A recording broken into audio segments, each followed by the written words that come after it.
Welcome to the Omnic Recap. I am D, and every Sunday we look back at what happened during the past week in Overwatch. After weeks of silence, the Overwatch team finally spoke up. On Thursday, they posted a statement that dropped a small bomb on the community. They started out by explaining that they had planned to kick off a new narrative arc in September that was going to be supported by new story and new gameplay. Wait, let's stop right there. A new story arc? For over a year, we have been living with scraps, and they told us that they were not going to add new content to the current game because they were working on Overwatch 2. And now this, a new story arc? Alright, but let's not get ahead of ourselves. Let's temper the expectations. This might just be about a comic and a challenge. Although, don't get me wrong, I love the comics, and the challenges are pretty fun, especially for me as a streamer. But yeah, calling that a story arc is maybe a bit of a stretch. They might also have planned to kick off the prologue for Overwatch 2. I know, it sounds crazy, especially with all those rumors that the release of Overwatch 2 has been postponed to 2023. I have a video about that up there. But the prologue can be pretty lengthy. That would be fine. Overwatch 2 being postponed is still just a rumor. How about this? What if Overwatch 2 is actually postponed and they listened to me and decided to release some new content? Maybe a new hero, maybe a new map. Seriously, it could be anything. But let's get back to that announcement, because there's also some bad news. So they had planned to release that story arc in September, but they decided to postpone it to a later day. Now, they have a good reason, and that reason is that they're going to change McCree's name. Yeah.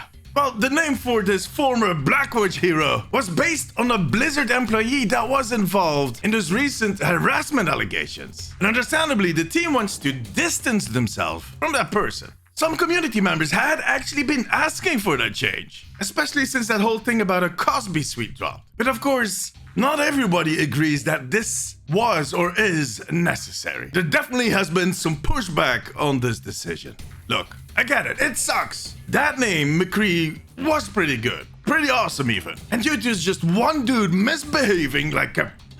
the whole thing gets thrown out. The team has to change the name everywhere and do a lot of work. Content is being postponed. And in the end, you can ask yourself, is this going to solve all their issues? No, of course not. But my friends, I'm convinced that the team had no other choice than doing this. See, in the last few weeks, I've seen tons of people in the community throwing all of those thousands of Blizzard employees on that same huge crap pile as those frat boys and corporate management, which even resulted in some really toxic behavior, like sending death threats to their kids.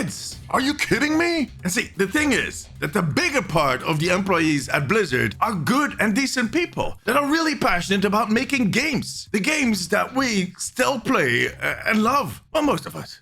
And with this decision, the team takes distance from that pungent part of their organization and that dark company history. It's the first step, but they wanted to signal that they do not stand for that kind of behavior. And that's a good thing. See, some of them might even have been victims of that harassment. And at that point, it gets really personal. So it was almost unimaginable that the team would be able to move forward with any new content if they did not do this. And sure, the community can disagree, but in the end, it's not our place to judge. We don't work there. We don't go through that daily struggle of being a Blizzard employee at this point. Trust me, it cannot be easy. We are merely witnesses and commentating on the whole thing. And in the end, we'll get used to that name.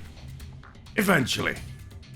Yeah, it may take me a few years. I'm really bad with names, okay? So, what name would you give to McCree? Let me know in the comments. One of the names that has been going around the community as an alternative for McCree is Joel McLeod. That was actually the name for McCree on the original concept art, so kinda makes sense. Well, we'll find out later this year, because Blizzard is incorporating that name change into that story arc they were talking about. It seems that McCree or McLeod was an important part of that arc. Yeah, I'm getting a head start with that McLeod name. An Overwatch community manager also shared later on that they'll not be going back in Overwatch history to change the name. So it is safe to say that the name change will be a bit of a plot twist in the McCree personal story, which should be interesting. I'm really curious to see what they're going to do with that later this year. So yeah, no new story content in September. But to make up for that, the Overwatch team pushed the long-awaited deathmatch map Malevento to PTR. That map had been on PTR shortly, a few weeks ago, on the day that lawsuit dropped, so it was pulled back immediately.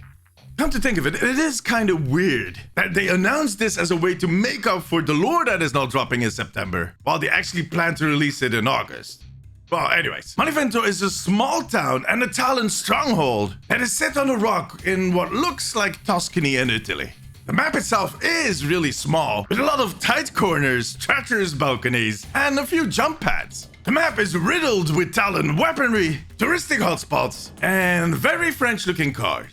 It is a beautiful map. Blizzard also referenced a Renaissance painter with a really tragic history in that announcement. Her name is Caterina Pastore. She has a statue in the middle of the village, and the fact that they mention her is most likely not a coincidence. To be honest, she kinda looks like Widowmaker. Might we get a skin challenge once this map releases? Maybe. The map also contains a tribute to Roberto Draghetti, the Italian voice actor that sadly passed away last year. Check my map tour video for more details on Malevento. I'll leave a link right up there and in the description. According to some sources, this map should be going to the live servers by the end of September, but that has yet to be confirmed. If it does, I'll keep you posted. But for now, my friends, that was it. Thank you very much for watching. I'll see you next time. Bye bye.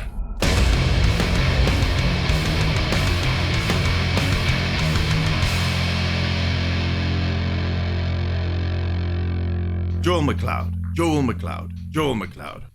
Oh no, McCloud is ulting. Hide. That works.